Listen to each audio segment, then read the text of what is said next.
자, 환영합니다, 여러분. 오늘은 제 71강이고요. 그 말도 많고 탈도 많은 그 짐승의 표에 관한 그 이야기를 나누겠습니다. 오늘 이 짐승의 표는 오늘로 끝나지 않고 앞으로 두 번 더, 세 번에 걸친 강의로 하겠습니다. 짐승, 그러니까 적그리스도와 관련해서 가장 중요한 이슈 중에 하나가 바로 이 짐승의 표에 관한 겁니다. 우리가 짐승의 표라고 하지만은 원래는 뭐죠? 적그리스도의 표입니다. 그러니까 적그리스도의 표라고 해야지 의미가 실제적으로 다가오는데 자꾸만 짐승의 표니까 약간 뭔가 좀 이렇게 거리감이 좀 있는 것 같아요. 근데 뭐 일반적으로 용어 자체가 다들 이렇게 짐승의 표라고 부르기 때문에 짐승의 표로 통일해서 다루도록 하겠습니다.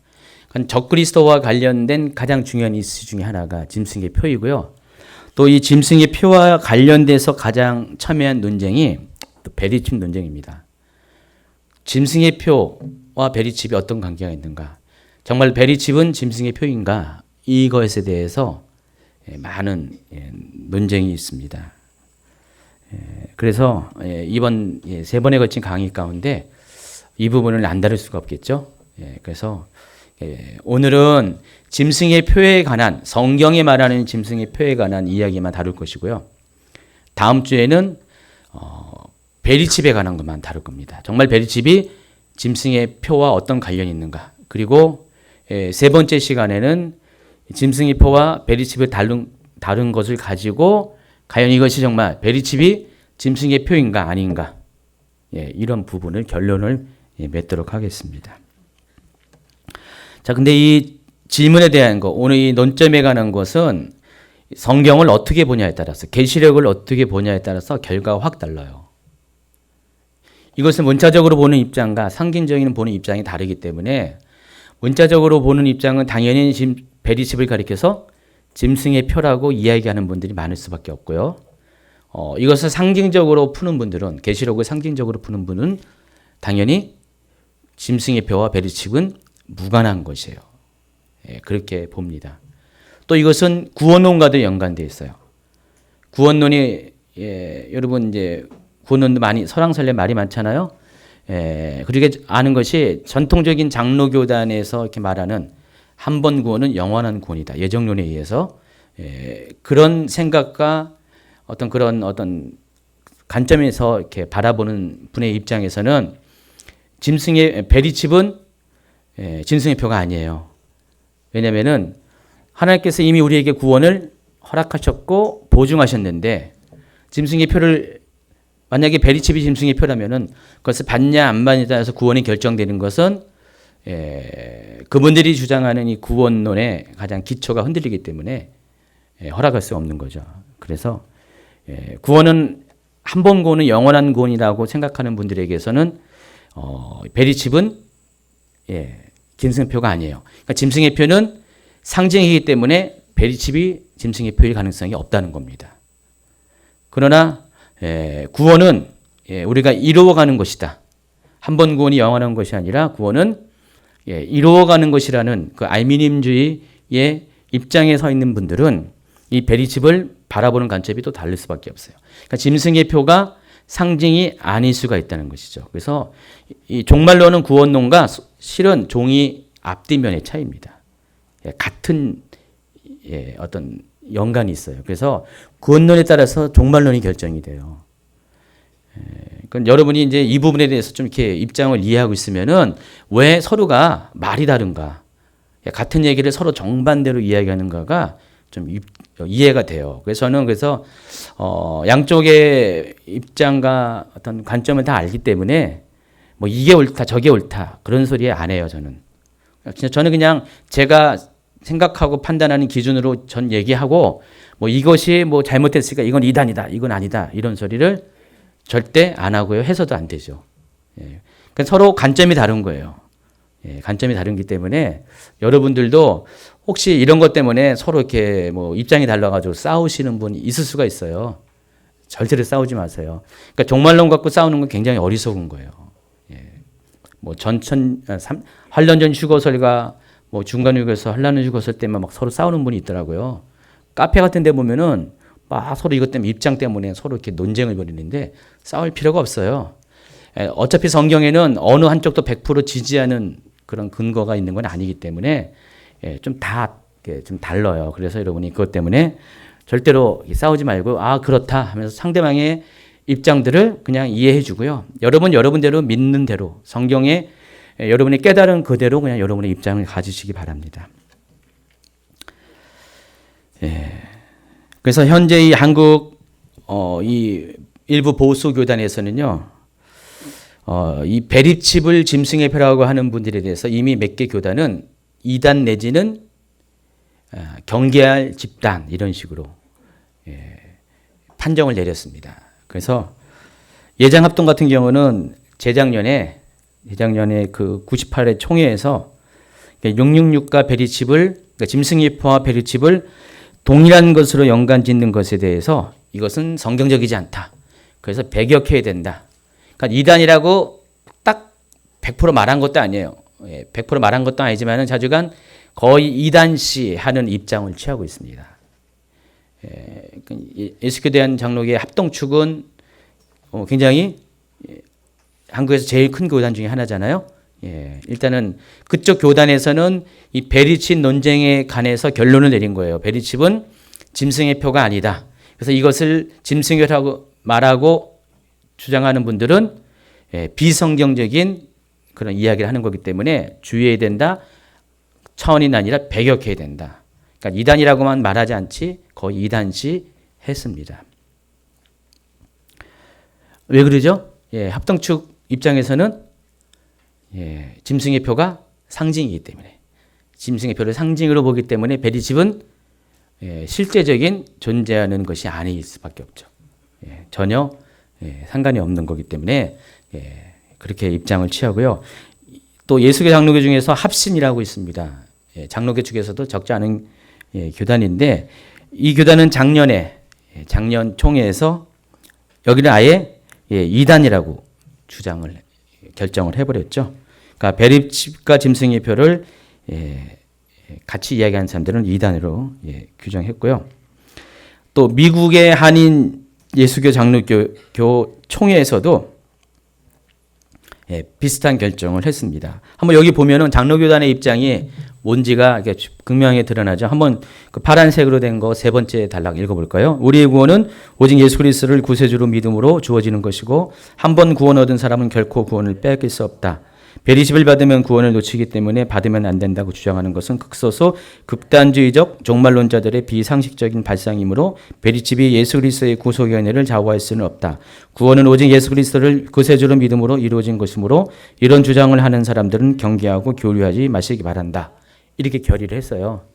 그러니까 대부분 장로교단의 입장이 거의 이제 메이저 장로교단의 입장이 거의 통일되어 있어요.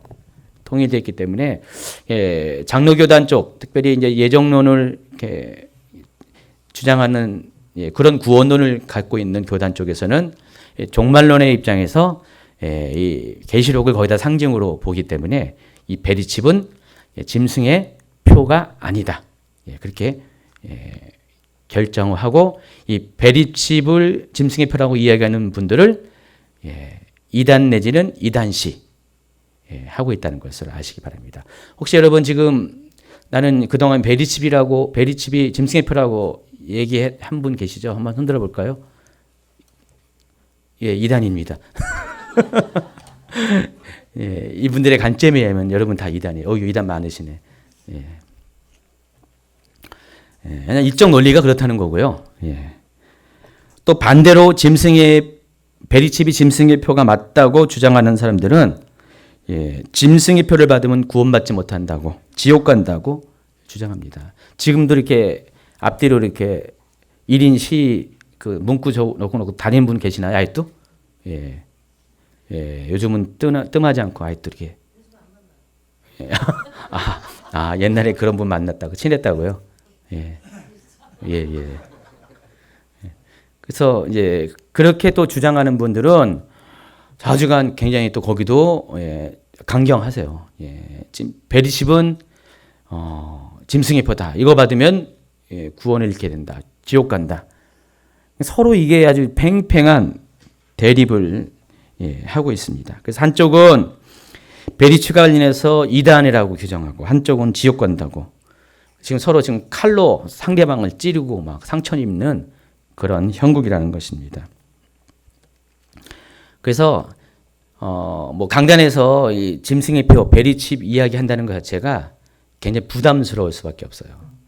어느 한쪽에 대한 어떤 이야기를 결론을 가지기 때문에 괜히 또 이것 때문에 또 다른 한쪽에서 공격을 받고 막 그럴 수가 있다는 것입니다.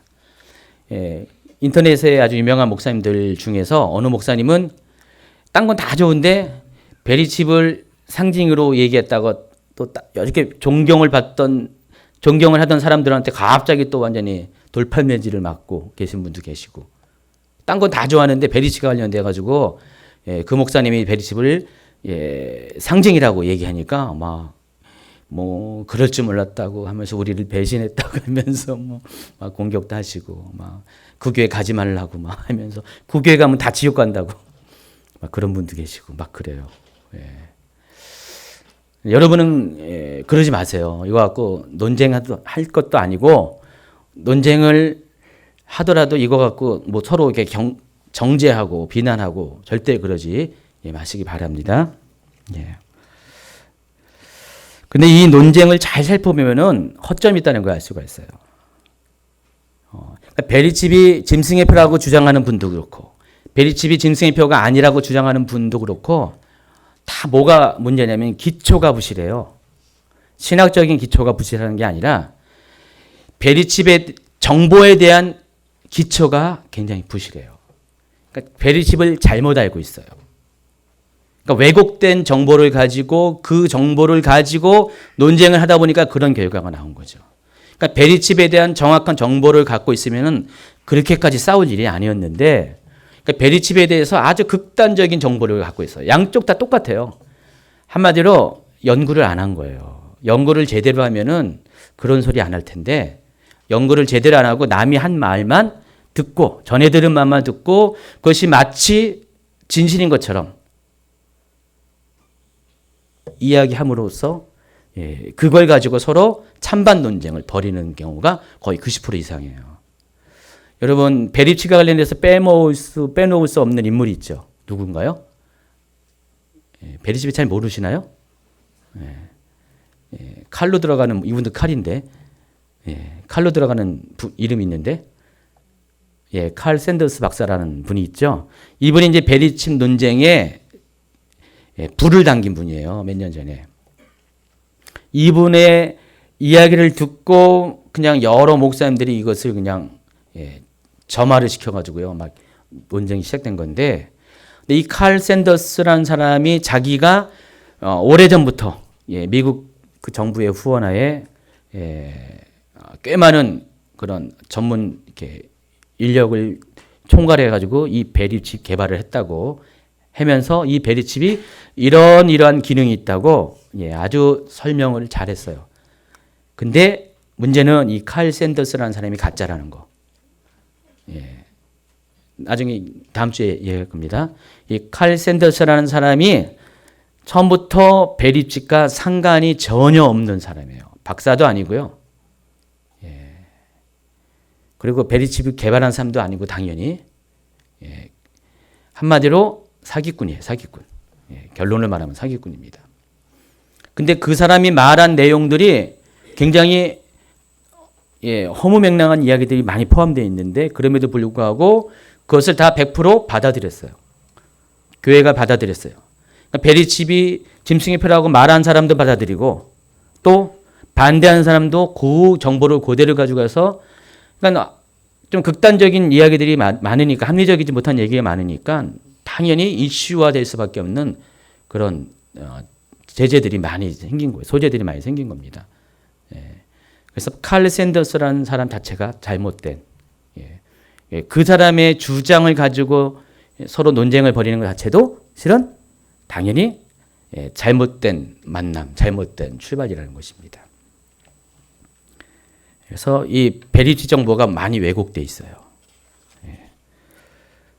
또 이것이 구원론과 종말론이라는 이 편향된 서로 다른 이 신학적 입장과 맞물려 가지고 이 왜곡된 잘못된 정보가 이 서로 다른 신학적 입장과 맞물려 가지고 서로 극단적인 논쟁을 벌이게 된다는 것입니다. 그러니까 이런 관점에서 더 중요한 것이 그럼 성경이 말하는 베리칩은 어떤 것인가? 아니, 베리칩이 아니죠. 성경이 말하는 짐승의 표는 어떤 것인가? 그것이 중요하죠. 우리가 이단을 알기 위해서는 어떻게 돼요? 진짜를 알면 되는 것처럼. 정통이 무엇인가를 알면 자동적으로 가짜가 분별이 되는 것처럼 짐승의 표가 성경이 말하는 짐승의 표가 뭔가를 알면은 거기 관련된 잘못된 것들이 여러분이 분별할 수가 있다는 것입니다. 그러니까 베리칩은 알면서 짐승의 표는 잘 모르는 분이 많아요.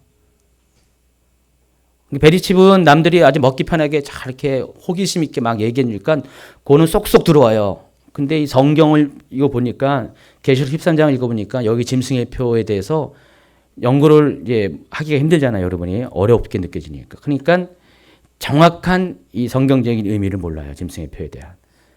그러다 보니까 거기 왜곡된 정보에 그대로 마음이 쏠리고 생각이 쏠리게 된 겁니다. 그래서 오늘은 그래서 진짜를 가르쳐 주려는 거예요.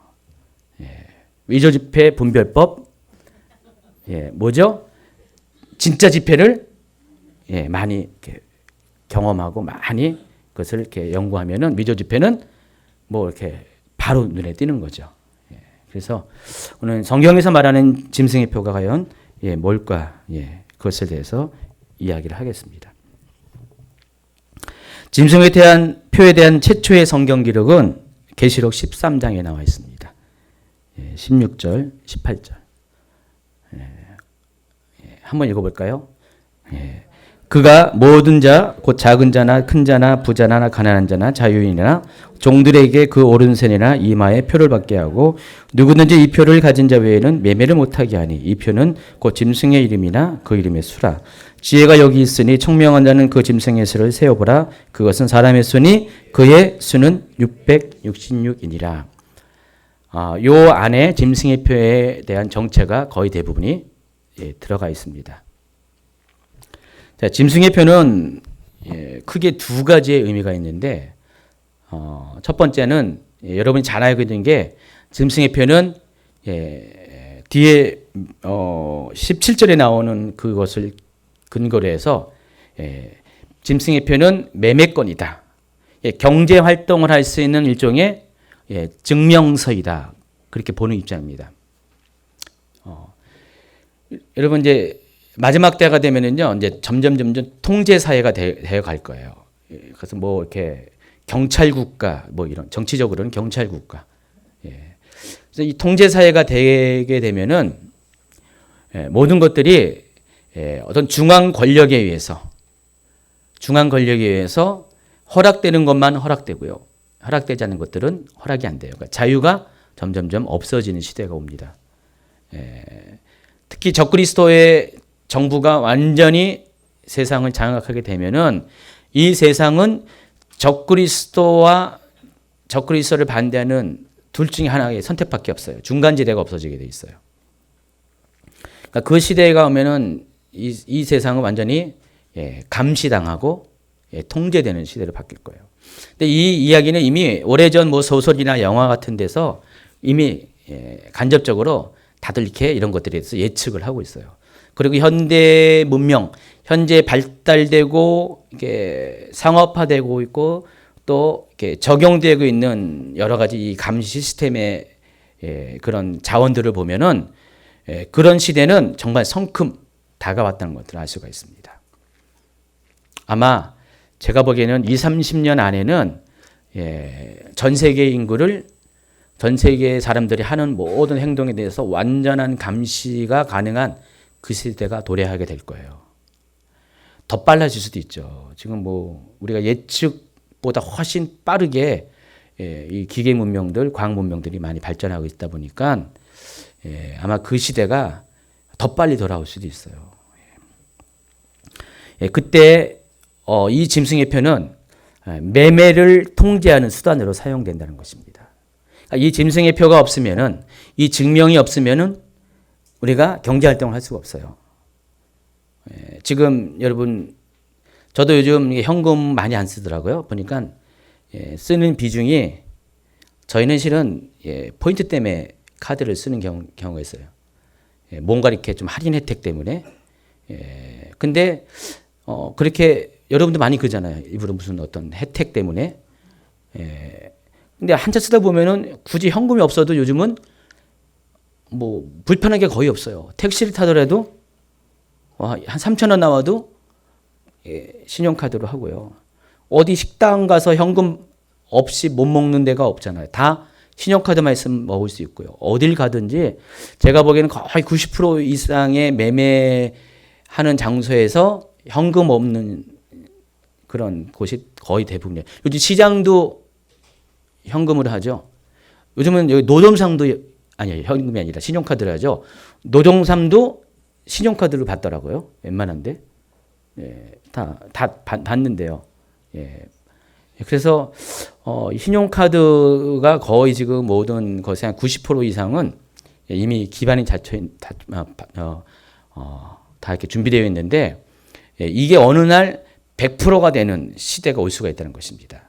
그러니까 신용카드 없어도 현금이 없어도 경제 활동이 100% 가능한 그 시대가 이제 오게 된다는 것입니다. 지금 그 시대를 목표로 모든 것들이 하고 있어요. 최근에 보니까 은행도 인터넷 은행이 나왔더라고요.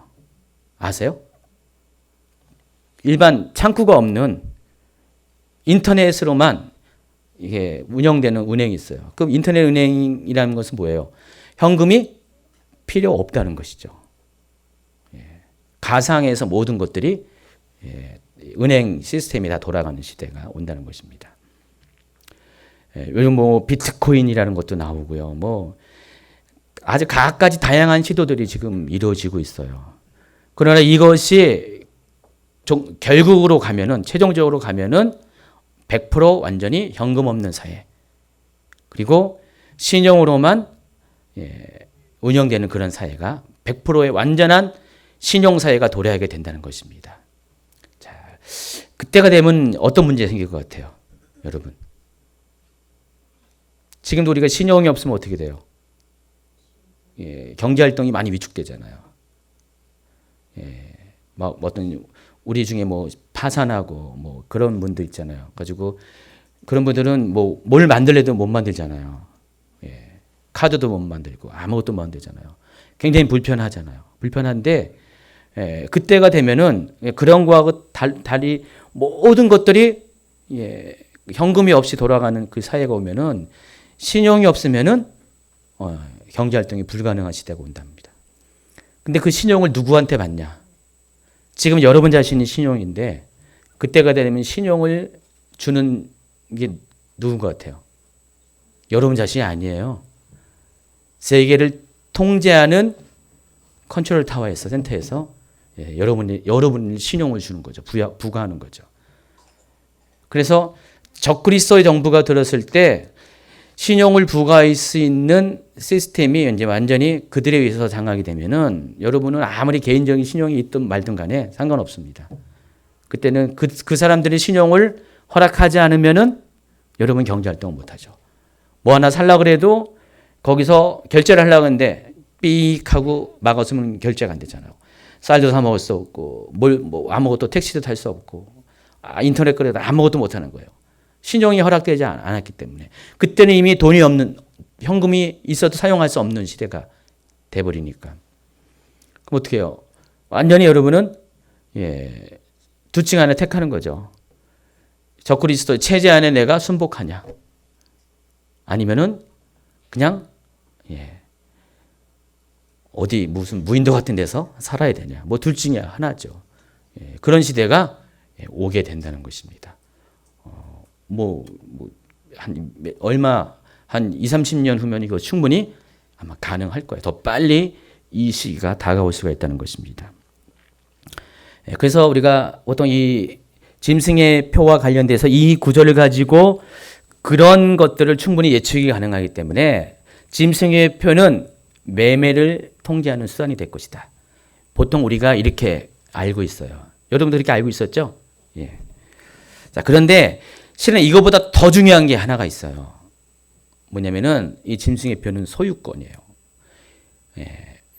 이 짐승의 표를 받는 사람의 주인이 누구냐를 결정하는 거죠. 이 소유권의 개념이 더 중요하다는 것이죠. 계시록 12장에 예비처가 두 가지 성격이라고 했어요. 피난처와 양육처. 계시록 13장에 짐승의 표는 또 두 가지 성격입니다. 매매권과 소유권을 나타내는 표, 마크라는 것입니다. 그래서 이 표가 없으면은 매매도 못할 뿐더러 이 표는 내가 누구에게 속한가를 결정해주는, 보여주는, 나타내는 일종의 여러분의 아이디 카드. 예. 아이디 카드가 뭔지 알죠? 여러분 신분증이라는 것이죠. 그러니까 신분증의 역할을 하는 것이 이 짐승의 표라는 것입니다. 계시록에는요 두 가지의 표가 소개되고 있어요. 계시록 7장에 보면은 하나님의 종들에게 인이 쳐져요.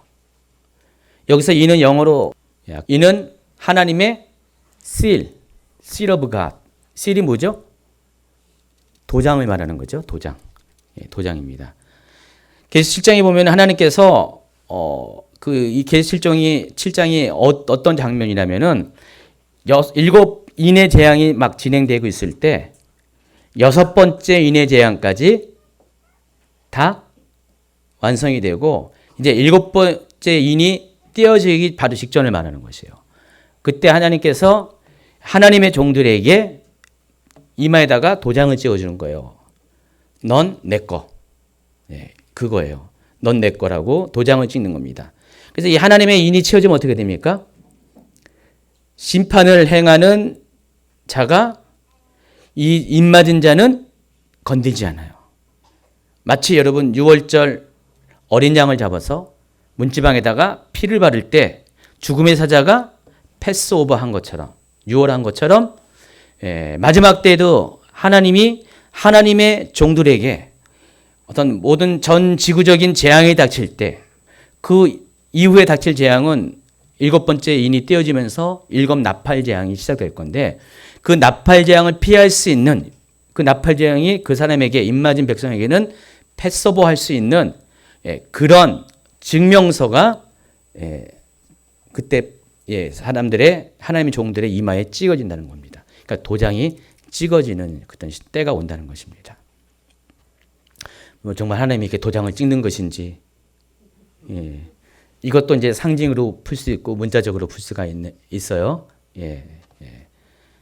근데 오늘 이제 여러분 짐승의 표 얘기를 하다 보면은 이것도 여러분이 대충 어떤 식일 수가 있을 것인가에 대해서 감이 올 수 있을 거예요. 그래서 이 하나님의 인이 계시록 7장에 나와 있고요. 오늘 계시록 13장에는 짐승의 표, 여기서는 영어로 마크라는 단어를 사용했습니다. 표라는 단어를 사용했습니다.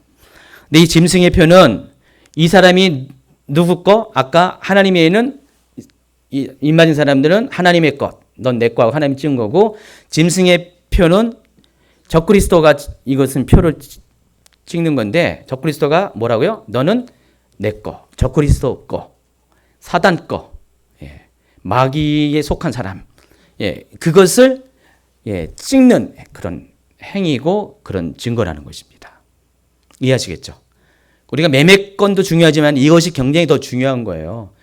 내 소속이 내가 어디에 속한가를 결정하는 것이 바로 짐승의 표인데 이 짐승의 표를 받는다는 것은 내가 적그리스도에게 속한 사람이라는 증명이 된다는 것입니다. 그것을 나타내는 신분증이 된다는 것입니다. 자, 표에 해당하는 헬라어가 카라그마라는 단어를 사용합니다. 카라그마. 이 카라그마라는 이 헬라어 단어는 몇 가지 뜻이 있어요. 일반적으로 아까 그 하나님의 종들에게 찍는 도장이라 할 때 실이라고 했죠. 이 실의 의미가 있어요. 도장의 의미가 있습니다. 그러니까 문서에 도장을 찍을 때 그것을 가리켜서 로마 시대에는 카라그마라고 했다는 것이죠. 자, 일로 와 도장 좀 찍어 할 때 카라그마 갖고 와. 카라그마 찍어. 그런 의미라는 것이죠. 상거래를 할 때나 무역 같은 것을 할 때 그 문서에다가 거래자의 이름과 날짜로 되어 있는 도장을 이렇게 찍는 행위를 했어요. 카라그마를 찍는 행위를 했는데 바로 거기에 해당하는 것이 바로 짐승의 표의 그 표가 거기에 해당하는 것입니다. 두 번째는 로마 시대에 사용되던 동전에 황제의 머리를 새겨 놓을 때 이것을 카라그마라고도 말을 했습니다. 일반적으로 우리도 집회에 막 동전에 무슨 유명한 인물들이 있잖아요. 그러니까 그런 유명한 인물들이 딱 찍혀 있을 때 특별히 황제가 찍혀 있는 동전을 가리켜서 카라그마라고 했다는 것입니다. 또 세 번째가 이 카라그마는 낙인이라는 의미가 있어요. 낙인이라는 것은 굉장히 부정적인 의미잖아요. 당시에 노예들이 잘 살고 있다가 사고치고 막 도망갈 때가 있어요. 탈출하고 있잖아요. 그 탈출에다 잡힌 노예는 어떻게 하냐? 이마에다가 낙인을 찍어요. 그래서 자기 주인의 도장을 찍는 거죠. 인두에다가 불을 달궈가지고요. 이마에다가 인두로 딱 도장을 찍습니다. 그럼 어떻게 돼요? 이거는 영원히 지워질 수가 없어요. 요즘같이 성형이 발달한 시대는 충분히 가능하지만은 그때는 그것이 불가능했기 때문에 그래서 이 노예는 평생 어디 가서 할 수가 없어요. 어디 가더라도 당장 소속이 딱 드러나기 때문에 주인에게 다시 붙잡혀 돌아갈 수밖에 없는 바로 그 낙인이라는 의미입니다. 그래서 주홍 글씨 그게 카라그마입니다. 또 당시에는 종교적인 이유 때문에 몸에 문신하는 것이 널리 퍼져 있습니다. 그래서 사람들이 자기가 특별히 군인 같은 경우는 존경하는 장군의 이름을 자기 몸에다가 새겨요. 그래서 나는 이 장군에게 충성을 바쳤다. 또는 신에게 자기 몸을 바친다. 그래서 무슨 신의 이름을 자기 몸에다 문신을 합니다. 요즘은 사랑하는 사람끼리 자기 사랑하는 상대방의 이름을 자기 몸에다가 문신하는 사람도 있어요. 그렇죠? 나는 이 사람을 영원히 죽을 때까지 사랑한다. 그런데 나중에 헤어졌어요. 어떻게 해요? 참 곤란하죠. 그것도 요즘은 이제 문신 제거하니까 다 그런 것들이 다 여기 카라그마에 해당한 겁니다. 이제 그때 당시는 한 번 새기면은 지울 수가 없다는 거. 요즘은 지울 수가 있지만은 그때는 한 번 새기면 지울 수가 없기 때문에 그래서 이 짐승의 표를 한 번 받으면은 되돌릴 수 없다라고 그렇게 주장하는 거예요. 이 짐승의 표를 베리집이라고 이렇게 100% 확신하는 분들은 한 번 받으면은 회개해도 소용없다. 그래서 처음부터 받지 말아야 된다. 그렇게 주장하는 겁니다. 그래서 이와 같이 짐승의 표를 받는다는 것의 의미는 난 짐승에게, 그러니까 적그리스도에게 속았습니다. 난 적그리스도의 종입니다라는 그런 의미를 갖고 있어요. 그러니까 자기의 정체성, 다시 말해서 자기의 신앙 고백이 들어있는 것이 카라그마라는 것입니다. 완전히 종교적인 그런 의미까지 내포되어 있는 거예요. 나는 적그리스도를 나의 구주로 여깁니다. 나의 왕으로 모십니다. 그것을 드러내는 것, 표현하는 것, 고백하는 행위가 영원히 지워질 수 없는 낙인으로 딱 새겨놓는 그런 행위가 된다는 것입니다. 짐승의 표를 받는다는 의미가 뭔지 알겠죠? 그럼 짐승의 표를 누가 받냐? 대상이 있습니다. 오늘 16절에 보니까 한번 읽어볼까요? 여기서 그는 거짓 선지자입니다. 모든 자, 곧 작은 자나 큰 자나 부자나 가난한 자나 자유인이나 종들에게 그 오른손이나 이마의 표를 받게 한다 그랬습니다. 그러니까 모든 자예요, 모든 자. 이 짐승의 표를 받는 대상은 예외가 없습니다. 근데 어떤 분들은요, 이것도 신학적인 관점에 의해서 이렇게 주장합니다. 14절에 한번 보세요. 짐승 앞에서 받은 바 이적을 행함으로 땅에 거하는 자들을 미혹하며 땅에 거하는 자들에게 하면서 우상을 만들라 경배를 하라 이렇게 쭉 하면서 이제 16절 이 얘기를 하는 거예요. 하면서 뭐라고 했냐면은 이런 주장을 하시는 거예요. 짐승의 표는 구원받는 사람은 절대 안 받는다. 못 받는다. 한 번 구원받은 사람, 한 번 예정받은 사람은 절대로 짐승의 표를 받을 수 없다. 그러면서 여기 땅에 사는 사람이라고 그러지 않았냐. 그래서 이 땅에 거하는 사람들은 세상 사람들이다. 구원받은 성도가 아니다.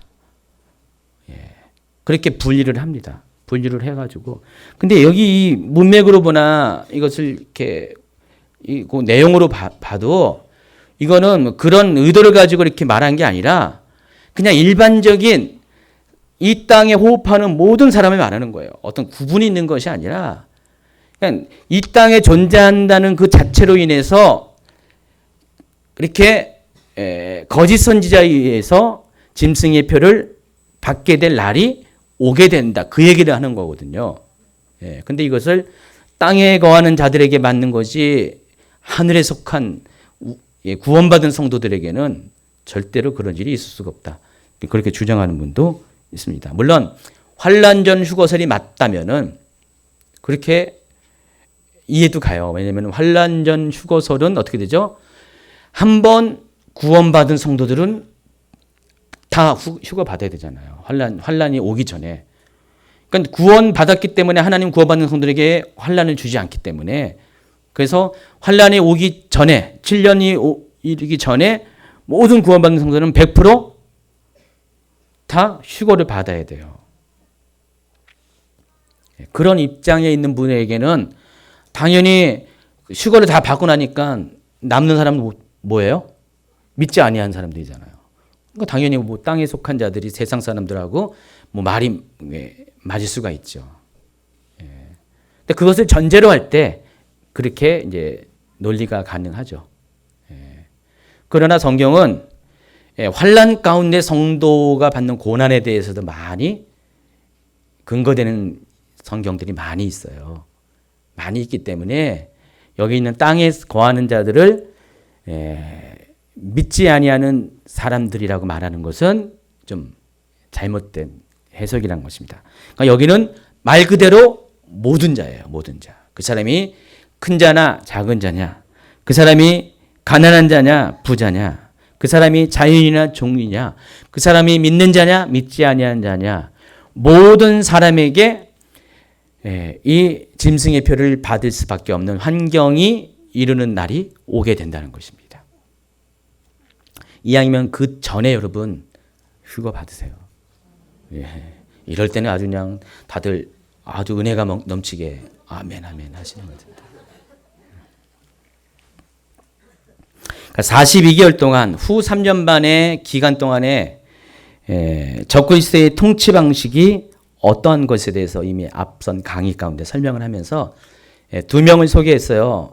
적그리스도의 모형이 되는 여러 인물 중에 하나가 BC 164년에 이 스룹바벨 성전, 제2성전을 모욕시킨, 성전을 회파시킨 누구라고요? 그 셀루커스 왕조의 에피파네스 안티오코스 4세.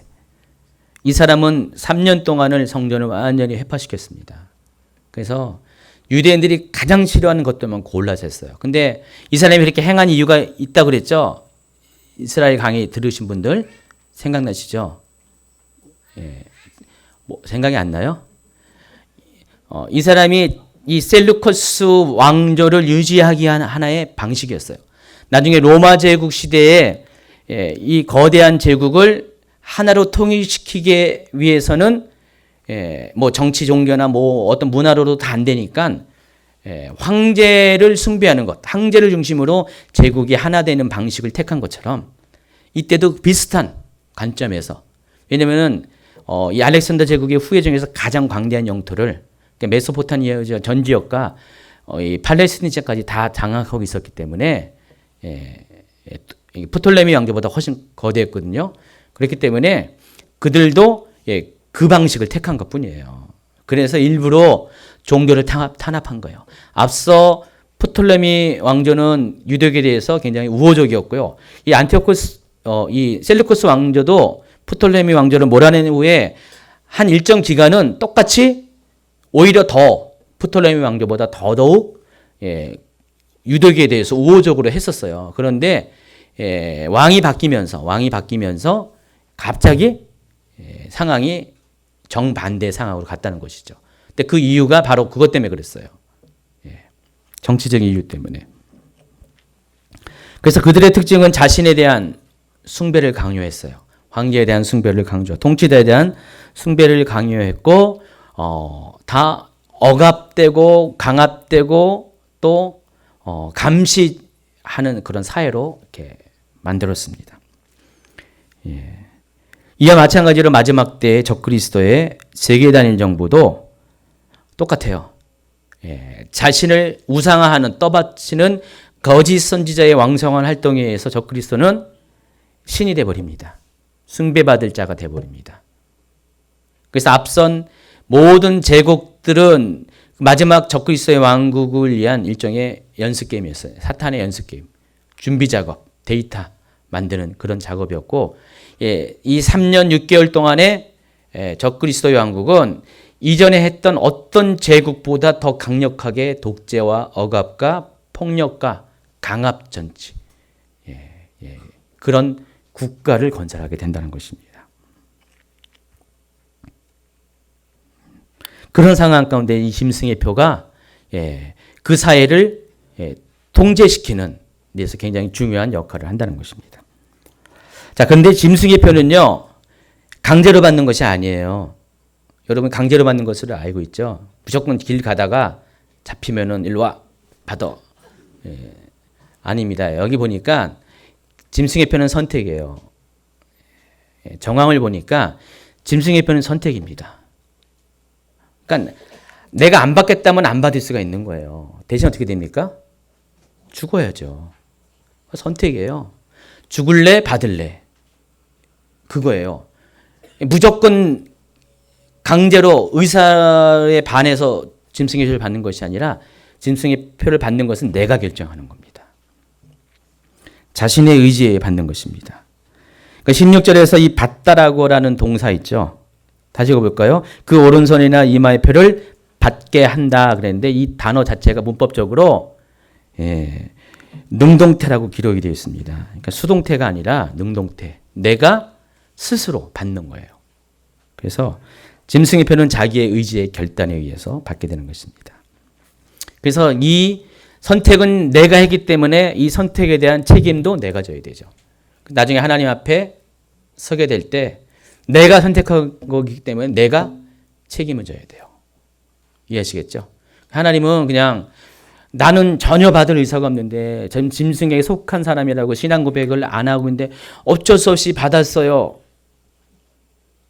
그렇게 그런 상황이 오지 않게 한다는 것입니다. 내가 선택한 거예요. 안 받으면 그때 죽어버려야 되는 건데 깨끗하게 죽으면 되는데 살았잖아요. 살기 위해서 받은 거잖아요. 그래서 전적으로 이 책임은 납니다. 여러분입니다. 예.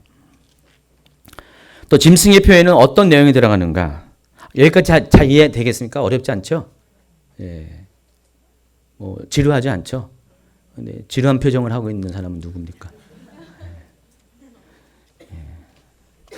그래서 짐승의 표에 들어가는 내용이 뭐냐면은 17절 보세요. 누구든지 이 표를 가진 자 외에는 매매를 못하게 하니. 이 표는 짐승의 이름이나 그 이름의 수라 그랬어요. 다른 번역을 볼까요? 공동 번역. 그리고 그 짐승의 이름이나 그 이름을 표시하는 숫자에 낙인이 찍힌 사람. 세 번역은 짐승의 이름이나 그 이름을 나타내는 숫자로 표가 찍힌 사람. 예. 잘 분별하셔야 돼요. 그러니까 짐승의 표는 두 종류입니다. 짐승의 이름.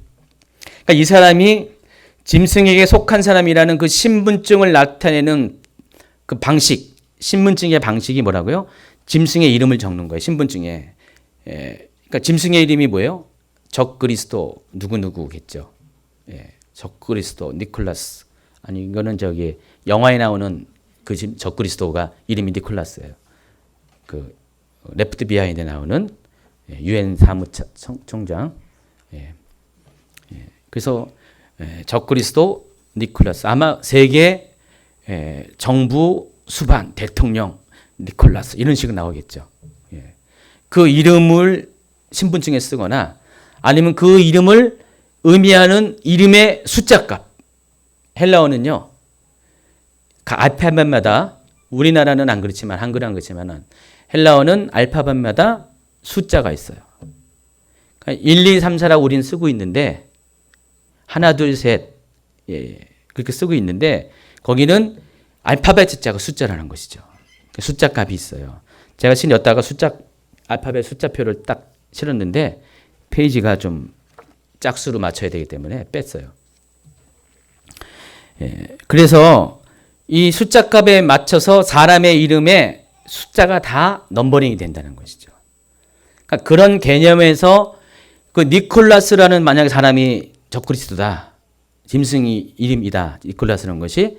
그러면 니콜라스에 해당하는 숫자를 적는다는 것이죠. 이해하시겠어요? 예. 근데 가령 네로라는 사람이 있어요. 네로가 누구죠? 검은 고양이가 아니죠? 예. 예. 로마의 황제. 예. 기독교 역사상 10번에 걸친 대박해가 있었는데 첫 번째 제1차 박해의 주인공 네로 황제. 예. 그래서 이 네로 황제가 기독교를 AD 64년에 박해를 했는데 근데 그 네로 황제의 이름이 숫자 값을 봤더니 600 몇일 것 같아요? 16이에요. 여기 있잖아요. 그래서 616이에요. 근데 나중에 알고 봤더니 네로의 본명이 네로가 아니라 네론이래요. 알파벳이 하나 더 들어가요. 그 본명에 맞춰서 숫자 값을 계산했더니 666입니다. 그럼 어떻게 해요? 그때 당시에 사람들이 이것을 보면 어떻게 돼요? 와, 이 계시록 보면은 그 이름이나 그 이름의 숫자에 해당하는 표다. 그럼 네로네? 바로 나오게 되겠죠. 그럼 적그리스도가 네로네? 그렇게 볼 수가 있어요. 그때 당시에. 근데 이것이 맞는 것 같아도 안 맞아요. 그래서 이제 오해라는 것이죠. 그래서 예전에 이제 적그리스도에 대해서 이제 앞선 강의에서 적그리스도의 정체에 대해서 좀 얘기한 적이 있었는데 그때 적그리스도에 대해서 오해되는 인물들을 많이 소개했어요. 거기에 네로가 나왔어요. 왜 나왔냐면 바로 이것 때문에 그래요. 이것 때문에. 네로의 이름값이 네론으로 치면은 616이라서 네로를 적그리스도라고 오해했어요. 근데 여러분 이 요한계시록이 언제 쓰여졌어요? 그보다 30년 뒤 그 상황 제2차 기독교 박해가 있을 때 AD 90년부터 96년까지 7년 동안에 7년 대박해가 있었습니다. 도미티아누스 황제에 의해서. 도미티안 황제라고 하죠. 근데 이 2차 박해의 원인은 딴 게 아니라 황제 숭배 때문에 그래요. 황제 숭배를 전 제국적으로 시행을 했는데 기독교인들만 이 황제 숭배를 반대했거든요. 그렇기 때문에 기독교인들이 많이 박해를 받았고 그 가운데서 사도 요한도 박해를 받은 거예요. 사도 요한이 몇 번 죽을 고비를 했는데 하나님의 번번이 살려줘가지고 할 수 없어가지고 귀양을 보낸 것이 반모섬이고 반모섬 동굴에서 이 입신을 한 거죠.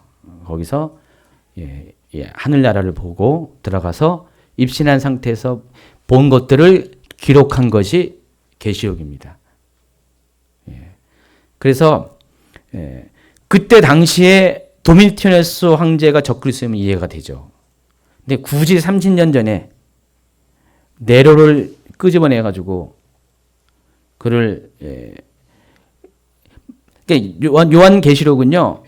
목적 자체가 1차적으로는 그 시대에 고난당하는 박해당하는 성도들을 위해서 쓴 거고요. 그리고 이후의 시대 마지막 시대에 특별히 마지막 시대의 성도들이 당할 것들을 미리 알게 하는 준비케 하는 예언서예요. 그래서 이것이 우리 시대에 살아가는 사람만 적용되는 것이 아니라 이미 그 시대에 살아가는 사람들에게도 똑같이 적용이 되는 거예요. 그럼 굳이 30년 전에 네로의 이름값을 쓸 이유가 없잖아요. 쓰려면 도미티아누스 황제에. 그래서 당시에 이제 이 계시록을 묵시문화 많이 봤어요. 묵시와 계시가 뭐가 다른지 아시죠? 묵시는 되도록이면 숨기는 거, 정체를 드러내지 않고 숨겨가지고 비밀스러운 기호나 상징이라는 것. 그래서 내부 사람들 다 알아요.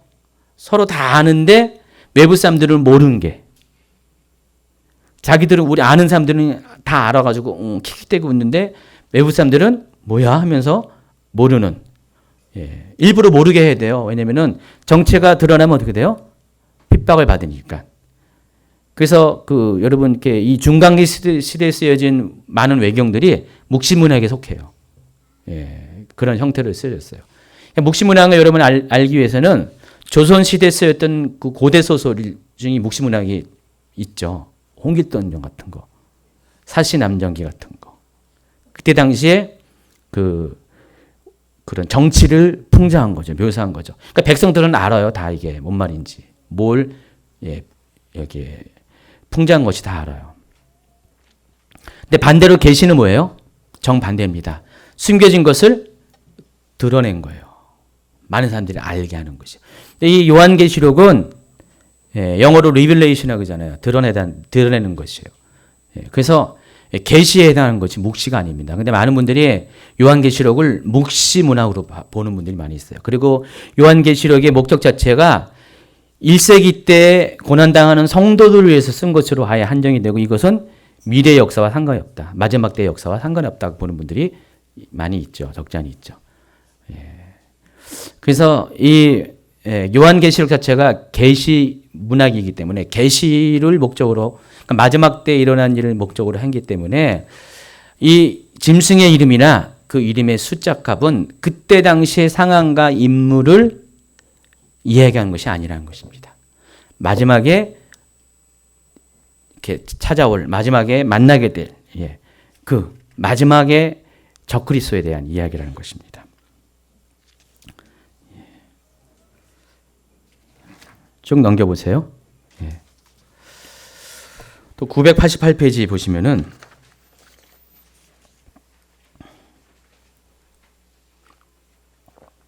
짐승의 이름의 수인 666이 가진 상징성이 있습니다. 예, 666은 인간의 수인 6, 이런 완전수를 7로 보죠. 이 7은 하나님의 숫자예요. 근데 하나님이 세상을 6일 동안 창조하시고 7일 날 쉬었잖아요. 그러니까 7일이라는 것, 7일 날 안식이고 7일 날 안식년이 있고, 뭐 7일과 관련돼서 하나님이 정해진 어떤 많은 그런 것이 있는데, 그 하나님의 숫자예요. 3도 하나님 숫자고 7도 그렇고. 근데 거기서 하나가 빠져요. 그래서 보통 이 6을 인간의 숫자라고 해요. 근데 그 인간의 숫자가 3번 겹쳤어요. 666. 예. 그래서 이게 666이냐, 그냥 666이냐. 여러분 어떻게 보여요? 666이 맞아요? 666이 맞아요? 여긴 당연히 정답이 없어요. 당연히 정답이 없어요. 이 계시록 자체가 그냥 뭘 의미하는지. 근데 뭐 666이라고 했는데, 예, 666은 맞는데, 실은 이게, 표기는 666이라고 했는데, 예, 그냥 인간의 수인 6을 3번 겹쳐서 한 666일 가능성이 많이 있어요. 이것도요. 그래서 이 666은 제가 뭐라 그랬어요? 크리스찬들이 가장 소중히 여기는 크리스찬들의 표식이 십자가라면은, 예, 적그리스도, 세상을 꿈꾸는 사람들이 가장 긍지를 갖고 있는 것이 뭐라고 해서요? 666이라는 표예요. 이게 그들에게는 십자가예요. 이게요. 예.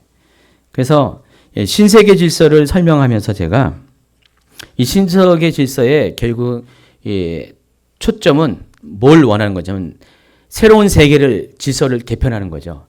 그러니까 하나님의 세계 질서가 아니라 새로운, 하나님을 대항하는 새로운 질서, 인간의 질서, 적그리스도의 질서로 세워지고 운영되는 세상을 꿈꾸는 거예요. NWO는요. 뉴월드 오다는, 예, 결국은 인본주의적인, 신본주의가 아니라 인본주의적인 세상을 꿈꾸는 것이에요. 그래서 그 목표 아래 여러 가지 영역에 걸쳐서, 우리가 알고 있는 보통 7대 영역에 걸쳐서 이러한 어떤 시행들이 막 오래전부터 하고 있어요. 그래서 지금 여러분 눈에도 그냥 좀 무감각한 우리 눈에도 막 들어오는 것들이 너무 많잖아요. 이 세상이 좀 뭔가 이상해졌잖아요. 미쳐가는 것 같잖아요. 근데 그 미쳐가는데 잘 보면은요, 누구를 위한 것 같아요? 인간을 위한 세상으로 바뀌어요. 그 모든 주장의 근거가 인권 얘기하잖아요. 다. 모든 것이 다 인권이라는 그 거대한 그 블랙홀 안에 다 빨려 들어가고 있어요. 정치, 경제, 문화, 어떤 종교 영역도 다 인권이라면은 말을 못해요, 요즘은요. 대통령도 인권 얘기하면 말을 못하잖아요. 막 지금 지난 몇 주 전에 폭력 시위가 일어났잖아요. 근데도 옛날 같으면 이거 이럴 수가 없잖아요. 큰일 나긴 나죠. 근데 함부로 못해요. 왜냐면 인권 시대이기 때문에. 그걸 세계가 다 보고 있어요. 보고 있으니까 말이 요즘 이 정부가 권력이지 종이 호랑이에 불과하죠. 옛날 같으면 상상할 수 없는 거잖아요. 어떤 분들은 옛날로 돌아가자고 막 외치는데 그러면 안 되죠. 절대로. 근데 하여간 인권이라는 이 블랙홀 안에 어떤 가치들이 다 지금 거기에 다 이렇게 무슨 판을 짜듯이 딱딱딱딱 이렇게 다 그쪽으로 맞춰가고 있어요. 실은 이것이 다 치밀한 계획하에 이러한 세상을 만들고자 하는 판을 짜는 어떤 이 NWO의 그런 계획 가운데 다 진행되고 있다는 것을 여러분이 아시기 바랍니다. 그래서 666은 그것이 완성되어지는 일종의 상징적인 모토예요. 그러니까 인간을 위한 인간의 나라, 하나님에 의한 하나님의 나라가 아니라 다 인간이죠. 인간. 모든 것이 목표도 인간, 또 목적도 인간이고 수단도 인간인. 그런 모든 인간에 의한 그 인간 세상, 인본주의 세상.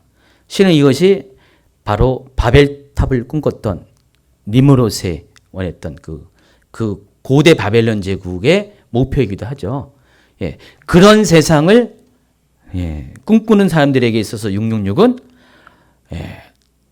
더할 나위 없는 굉장히 아주 가장 적합한 상징이죠.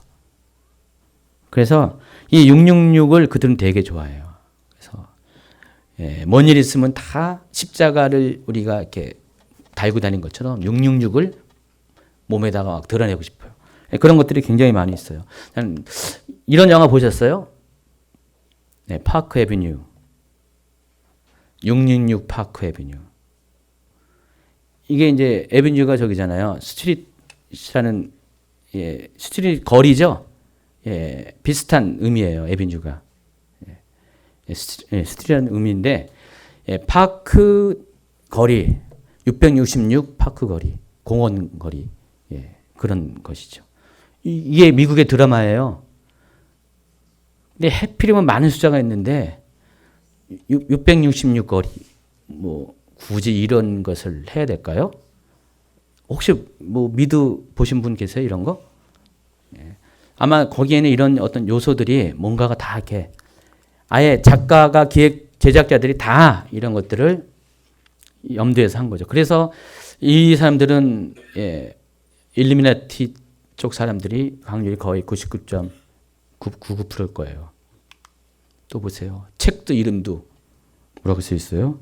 직장에서 살아남는 사악한 666 법칙. 666가지 법칙이라는 거죠. 근데 해필이면 왜 666을 이렇게 설정했을 거예요. 다 666이라는 상징성을 그들이 좋아하기 때문에. 이거는 2012년에 있었던 연극 제목이 지진병기 666. 티셔츠 보세요. Unholy 666.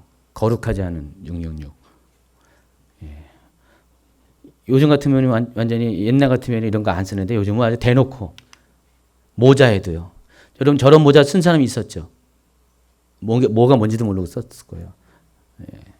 제가 봤었어요. 이런 모자 쓰고 다니는 사람. 우리 교회 성도는 아닌 것 같고요. 월트 디즈니도 잘 보시면은요. 보세요. 알 듯 모를 듯 그렇게 666을 그 안에 집어넣습니다. 이 디즈니는요, 굉장히 이쪽에 있어서 완전히 그 선발대 역할을 하고 있습니다. 일루미네이트 마인드를 집어넣는 선발대 역할을 하고 있고요. 여기 보세요. 월트 디즈니 아트. 거기에 왼쪽에 로고가 있죠. 꼭 뭐 보면은 무슨 미키 마우스 그거 겉으로 보면 형상 같기도 한데 잘 보면은 666이죠. 아까 그 월트 디즈니라는 그 문장 자체 디자인도 그렇게 했고요. 우리 여기 있는 우리 교회 자매들 중에서 디자인한 자매가 있잖아요. 미연 자매 입장에서 보면은 이런 거 어떻게 만약에 제작자가 의뢰자가 이렇게 해달라 그러면은 디자이너가 이렇게 충분히 할 수가 있겠지.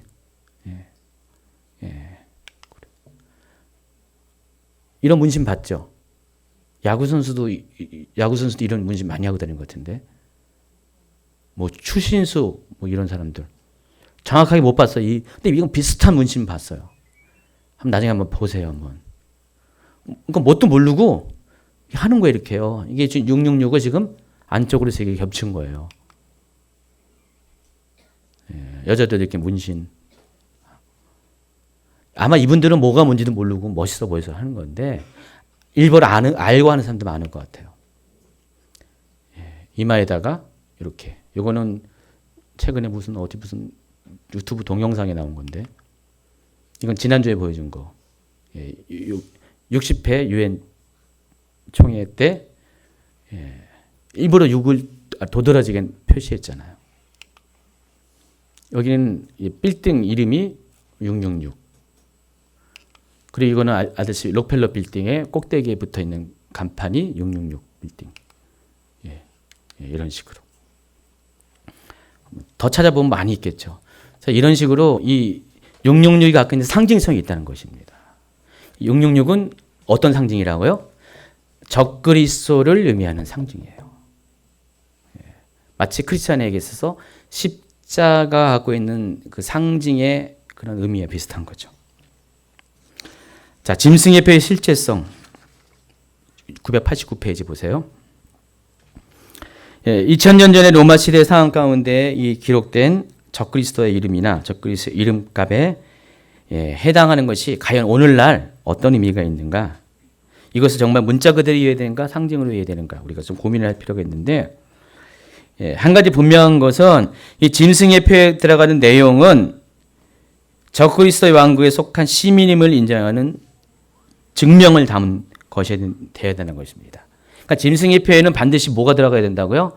이 사람이 적그리스도의 왕국의 시민이라는 것, 적그리스도에게 충성을 바쳤다는 것. 다시 말해서 짐승의 우상에게 경배하는 자만이 살아남잖아요. 그때가 되면은.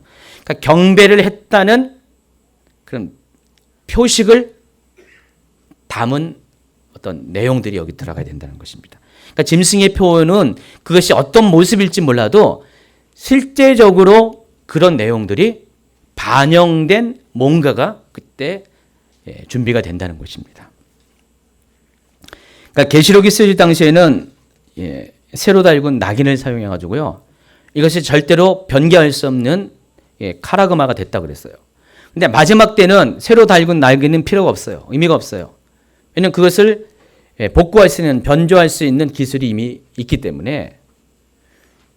근데 그럼에도 불구하고 그 시기가 되면은 결탄코 바꿀 수 없는 어떤 형태, 낙인과 같은 형태의 기술이 고안이 돼가지고 사람이 개인적으로 이것을 변조할 수 없고 변개할 수 없고 또 이것을 이렇게 뒤로 미룰 수 없는 그런 형태의 뭔가가 그때 되면 등장을 해야 된다는 것입니다.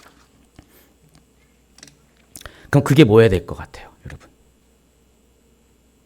여러분 생각에 결코 개인적인 어떤 능력을 가지고 변조할 수 없다. 한번 이렇게 낙인 찍힌 것을 이 낙인이 카라모가 영원히 죽을 때까지 로마 시대 때 함께 가는 것처럼 이 받은 이 장치가 짐승에 속했던 짐승의 속한 왕국, 짐승의 왕국의 시민이라는 이 표식이 절대로 지워지지 않고 없어지지 않고 하는 이런 낙인과 같은 효과를 갖고 있는 것이 과연 무엇이 가능할까? 한번 생각해 보세요. 제가 다음 주에 베리칩 얘기한다고 했잖아요. 과연 이것이 베리칩과 연관이 될까? 그것은 여러분 나중에 판단을 해야 된다는 것입니다. 베리칩을 소개하면 그때 가서 여러분이 맺힐 수 있을 것 같은데 과연 이 장치가 어떤 것이어야 될 것 같아요. 전 두 가지 가능성이 있다고 봐요. 첫 번째 요소는 이것을 변개할 수 없게 한다는 것은 물리적인 방식으로 어떤 제거가 안 돼. 물론 만약에 이 팔을 자르면 뭐 받을 수 제거할 수 있겠죠. 근데 이거 없앤다고 팔을 자를 사람은 없고요. 어떤 이렇게 개인적인 것으로는 제거가 좀 힘든 거. 굳이 제거할 필요가 없는 방식. 또 하나는 이것을 위조할 수 없는 거죠. 그러니까 한 개인마다 개인의 해당하는 아이덴티티로 주어진 아이디로 주어지는 이것은 딴 사람이 소유할 수 없는 거. 그래서 지금 인구가 73억이 됐대요. 한 1, 2년 사이에. 이 73억 인구 모두에게 각각의 고유한 아이디가 주어지는 그리고 이것을 한 군데서 집약시켜 가지고 어느 누구도 접근할 수 없는 그리고 이것을 통제할 수 있는 사람이 완벽하게 통제할 수 있는 이런 데이터와 이것을 운영하는 방식을 통제할 수 있는 사람이 통제할 수 있는 접근이 불가능한 그런 어떤 보안성을 갖고 있는 어떤 그런 장치. 만약 그것이 있다면은 여기서 받는 것은 그것이 어떤 형태가 되든지 간에 상관없이 이것은 이 사람이 짐승의 표를 받았다는 그 사실에서 결코 없어지지 않고 손실되지 않고 변개가 되지 않고 그런 걸로 가게 된다는 것입니다. 그 중에 하나 가능성이 있는 게 베리칩이 가능성이 있어요. 근데 베리칩이 짐승의 표다 그게 아니라 그런 의미에서 베리칩도 현재로서 그것이 가능하다는 거예요. 그러니까 베리칩의 기능이 다음 주에 소개되는데 여러분이 그것을 판단할 수가 있습니다. 그리고 짐승의 표를 받게 되는 위치가 어떤 것인가? 16절에 보니까 오른손이나 이마. 왜 오른손이냐 이마냐? 지금 이 베리칩 논쟁 가운데 가장 화두가 위치 때문에 그래요. 그러니까 베리칩이 현재로서는 어디에 받습니까? 손이죠. 근데 실은 손이 여기 손을 말하는 것이 아니라 여기도 받고 팔에도 받아요. 팔뚝에도 받아요. 어떤 사람은 왼손도 받고 어떤 사람은 오른손도 받아요. 양쪽 다 받아요. 여기 반드시 여기 오른손이다라는 특정된 오른손 여기만 받는 게 아니에요. 이마에 받는 게 아니에요. 이마에 받는 케이스는 드물고요. 러시아 쪽에서 뭐 이런 거 한다는 얘기도 들은 것 같은데 거의 드물고 현재 지금 베리칩은 뭐 오른손이 아니라 아무 손이나 팔에 받습니다. 근데 대부분 유럽 사람들은 왼손잡이가 많잖아요. 왼손잡이가 많다 보니까 오른손에 받는 경향이 많죠. 여기서 글을 쓰니까. 그러면 시계도 우리는 왼손에 쓰잖아요. 오른손은 글을 쓰니까. 이해하시겠어요? 어떤 의미인지? 그러나 이게 지금 구분은 안 해요. 구분은 거의 안 하고 그냥 자기가 편한데 여기도 받기도 하고 막 그래요. 지금 받는 형태는요. 근데 오른손 옛날에서 오른손과 이마는 왜 표를 그렇게 받냐? 가장 눈에 식별하기가 편한데요. 가장 첫 번째로 눈에 들어오는 장소가 이마하고 오른손입니다. 그러니까 그런 목적 외에 다른 의도된 목적이 여기는 없다는 거예요, 지금. 근데 이거 갖고 그냥 설왕설래 말이 많은 거예요. 이 위치 때문에 가지고 이래서 베리칩이 짐승의 표이다 뭐 하면서 이래서 베리칩이 짐승의 표가 아니다면서 이거 갖고도 많이 싸워요. 근데 그냥 단지 식별하기 편한 위치가 오른손과 이마이기 때문에 2000년 전에는 1900년 전에는 그렇게 했다는 거죠. 근데 마지막 때는 과연 이것이 어느 위치에 받게 될 것인가? 아무도 몰라요, 솔직히. 아무도 모르는데 진짜 물자적으로 오른손과 이마에 받을 수도 있고요. 예, 여러 가지 가능성이 있겠는데 그때 가봐야 알아요. 예. 그러나 거꾸로 그냥 성경 그대로 오른손과 이마에 받을 수도 있어요. 왜냐면 이 마귀가 하는 짓이 꼭 그렇거든요. 자기도 모르게 성경을 이루어 가거든요. 그렇잖아요. 자기는 의도된 거였는데 꼭 보면 나중에 보면 성경을 다 이루어 가버리잖아요. 그래서 진짜로 오른손이나 이마에 받을 수도 있어요. 그럼 그때 가봐야 알아요. 예. 또 짐승의 표를 받는 시기가 어떤가? 짐승의 표는 전면적으로 시행된 시기는 후 3년 반이에요. 계시록 13장 5절 또 짐승이 과장되고 신성모독을 바라는 입을 받고 또 40달 동안에 일할 권세를 받다 그랬어요. 지금 이때가 디데이죠. 디데이. 그러니까 짐승 적그리스도는 이미 7년 환란이 시작될 때부터 활동해요. 근데 그때는 이미 이 디데이를 향한 준비 작업을 하는 거고요. 이 기간 동안에 두 증인의 사역을 하고요. 두 증인의 사역에 의해서 위축된 어떤 활동을 하게 될 겁니다. 세계 정부는 이미 들어서 있을 거예요. 그때 되면은 들어서 있는데 그 와중에 두 증인이 강력한 회개와 예언과 능력 사역을 할 것이고요. 그래서 이 세계 정부는 3년 반 동안은 좀 이렇게 위축된 활동하면서 자기들이 3년 반 뒤에 도래될 적그리스도의 왕국을 위한 모든 작업들을 그때 다 쭉쭉 해나간다는 것입니다. 그래서 이 베리칩은 그때가 되면 전면적으로 시행할 가능성이 많이 있어요. 그러니까 베리칩이 전 세계적으로 전면적으로 시행한다면 이미 여러분은 환란 가운데 들어올 가능성이 많이 있습니다. 지금 전 세계적으로 전면적으로 시행되는 건 아니잖아요. 그래서 베리칩과 관련돼서 그 미국의 오바마 케어 때 2014년부터 미국이 전면적으로 이 베리칩이 의무적으로 시행된다. 강제 조항으로 시행된다. 예. 그리고 그것이 1년 단위로 해가지고 안 받는 사람에게 뭐라고 했어요? 벌금이 더블로 계속 이렇게 증가되고요. 나중에는 감옥에 간다. 뭐 이런 식으로 이렇게 이야기가 많이 나왔어요. 근데 지금 그게 실행됩니까? 시행되지 않고 있죠. 예, 시행되고 않고 있기 때문에 그래서 그것도 왜곡된 정보인데 그것 때문에 왜곡된 정보하고 그래서 이 베리칩이 짐승의 표라고 말하는 사람들아 너희들이 잘못했다. 뭐 그렇게 그걸 또 그렇게 반론의 반박의 근거가 되기도 합니다. 어쨌든 간에 이 시기는 정말 전면적으로 해가지고 거의 강제적으로 받지 않으면 죽는 그 시기는 42달의 권세가 시작되는 바로 그때 그 기간 동안 후 3년 반 기간 동안에 그것이 이렇게 시행될 것입니다. 지금도 하면 할 수 있다는 거예요. 지금 기술을 갖고도. 근데 그때가 돼서는 모든 나라에 일시적으로 짧은 시간에 할 수 있는 어떤 준비가 아무리 아주 미개한 나라 할지라도 저 아마존 그 원주민에게도 할 수 있는 그런 모든 세팅이 다 갖춰진 다음에 아마 시행할 가능성이 많습니다. 또 짐승의 표를 받게 하는 목적이 뭐라고 했어요? 아까 두 가지라고 했죠. 신분증이면서도 매매를 의미합니다. 그래서 신분증이라는 것은 짐승의 표를 받는 사람들이 정체성이 적그리스도에 속한 것을 말하는 것이고 매매권이라는 것은 이것 없이는 경제 생활을 영위하지 못하게 하는 것. 그래서 그때가 돼서는 정치적으로는 적그리스도를 따르지 않을 수 있죠. 종교적으로 당연히 따르지 않을 수 있어도 이 매매권 때문에 어쩔 수 없이 선택하는 사람, 죽기 싫어서 어쩔 수 없이 선택한 사람이 분명히 나와요. 그래서 웬만하면 남지 마세요. 아주 굉장히 불필요한 고민을 하게 되거든요. 사느냐 죽느냐 이것이 문제로다. 짐승의 표를 받냐 안 받느냐 이것이 문제로다. 그런 날이 오게 되기 때문에 반드시 휴거를 받게끔 여러분 몸단장, 신부단장 잘 하시기 바랍니다.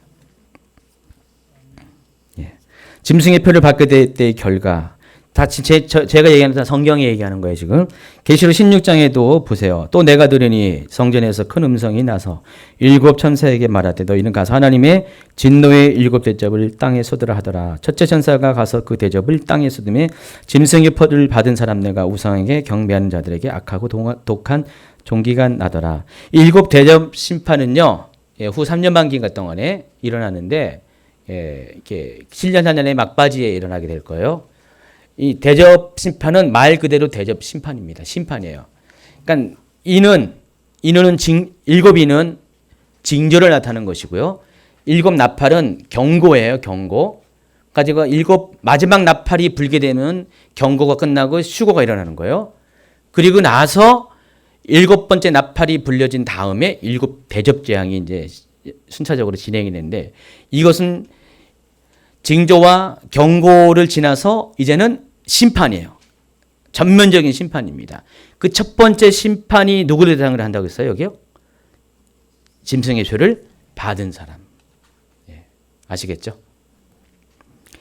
짐승의 표를 받고 우상에게 경배하는 사람들. 그리고 이 사람들 짐승의 표를 받은 사람의 결국이 어떻게 되냐? 14장 9절 보세요. 시작. 또 다른 천사 곧 셋째가 그들을 따라 음성으로 이르되 만일 누구든지 짐승과 그의 우상에 경배하고 이마에나 손에 표를 받으면 그도 하나님의 진노의 포도주를 마시리니 불과 유황으로 고난을 받는다. 거기서 밤낮 쉼을 얻지 못하리라. 여기는 어딜 장소를 말하냐면은 둘째 사망. 그러니까 영원한 지옥을 말하는 것입니다.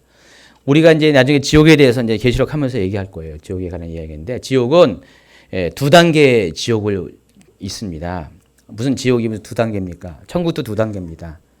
아직 예수님이 심판이 이르기 전까지 지금 현재 존재하는 지옥이 있어요. 말 그대로 땅, 이 지구의 밑에 땅 속에 있는 지옥이 있고요. 또 천국은 하늘 개념이 있죠. 근데 나중에 심판 때가 되면 어떻게 되는지 아세요? 죽은 자가 다 살아나요. 부활해요. 그래서 선한 자도 부활해요. 그리고 악한 자도 부활해요. 마지막 때는 누구나 다 부활해요. 근데 선한 자의 성도의 부활은 언제 일어납니까? 예수님이 공중에 강림할 때. 그러나 악한 자의 부활은 언제요? 시간차가 있습니다. 천년왕국이 지난 다음에, 그러니까 약 1000년 뒤에 일어납니다. 그래서 그들은 부활의 목적이 심판받으려고. 그러니까 육체로 심판을 받는 거예요. 육체로 심판을 받는데 살아나서 심판을 받는 거예요. 그래서 그 심판의 결과가 가게 되는 것이 영원한 지옥이에요. 앞에 지옥은 한시적인 지옥이죠. 근데 이 두 번째 받아야 될 지옥은 영원한 지옥인데 이 영원한 지옥은 성격이 딱 규정되어 있어요. 불과 유황. 불과 유황. 우리가 뭐 여러 가지 지옥 체험하는 사람들이 여러 가지 지옥에 다양한 어떤 지도를 가지고 하는데 다양한 지옥의 형태가 있는데 그 마지막 심판 때의 지옥은 단 한 가지. 불 붙는 유황 못에 들어가는 거예요. 거기는요. 악인도 들어가고요. 거짓 선지자도 들어가고요. 그다음에 적그리스도 들어가고요. 마귀도 들어가요. 그냥 다 들어가요. 그냥 완전히 그냥 혼합탕입니다. 혼합탕이에요. 그 지옥에 누가 들어간다고요? 짐승의 표를 받고 또 그 짐승의 우상에게 경배한 자가 들어간다는 것입니다. 거기는 밤낮 쉼을 얻지 못한 영원한 고통이 있는 곳. 계시록 20장 14절 한번 읽어볼까요? 사망과 음부도 불못에서 던지니 이것은 둘째 사막 곧 불못이라. 누구든지 생명책에 기록되지 못한 자는 불못에 던져지리라. 근데 반대로 짐승의 표와 관련돼서 이것과 관련돼서 상급을 받는 사람이 있어요. 어떤 사람이에요? 짐승의 표를 받지 아니하고 짐승의 우상에게 경배하지 아니한 사람. 그런 사람 어떻게 한다고 했어요? 죽었다고 했죠. 이것으로 인해서 순교한 자는 상급을 받는다고 했어요. 어떤 상급을 받을까요? 1000년 동안의 왕노릇하는 상급. 그리고 이 사람은 또 어떤 상급이 있습니까? 심판대에 서지 않아요. 그 뒤에 백보자 심판이 있는데 천년왕국 지난 다음에 백보자 심판을 받지 않고 곧바로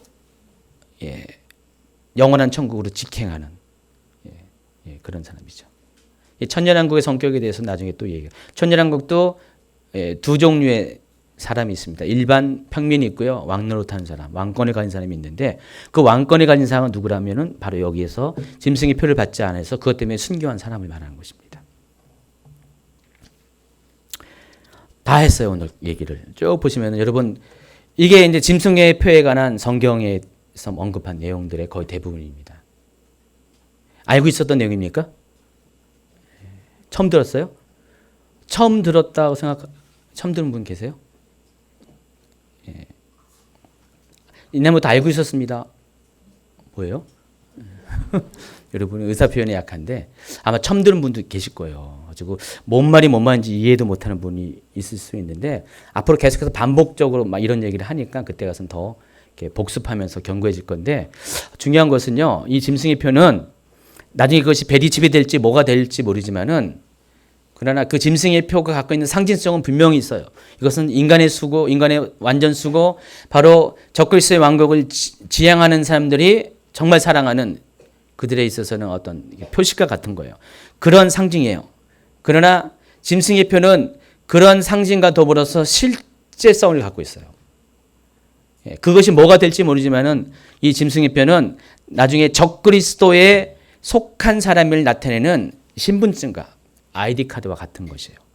그리고 이 아이디 카드는 훼손되지 않고 변개되지 않고 적그리스도의 정부에 의해서 통제되는 어떤 그런 장치가 될 것이고 그것이 뭔지는 몰라요.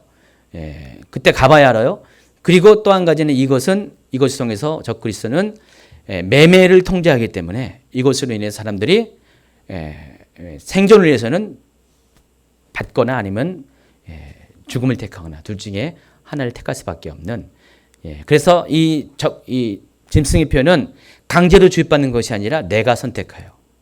내가 선택하기 때문에 그 심판은 내가 받아야 돼요. 심판을 받거나 아니면 상급을 받거나 둘 중에 하나를 선택하는 데 있어서의 그 키워드, 그 열쇠는 바로 여러분 자신이라는 거. 그래서 이왕이면은 이 짐승의 표가 전격적으로 시행돼서 이런 고난의 시즌에 들어가기 전에 하나님은 믿는 자들을 휴가시켜 줄 것인데 그때 믿음의 준비를 해서 휴거 성도가 되기를 예수님이 축원합니다. 기도합니다.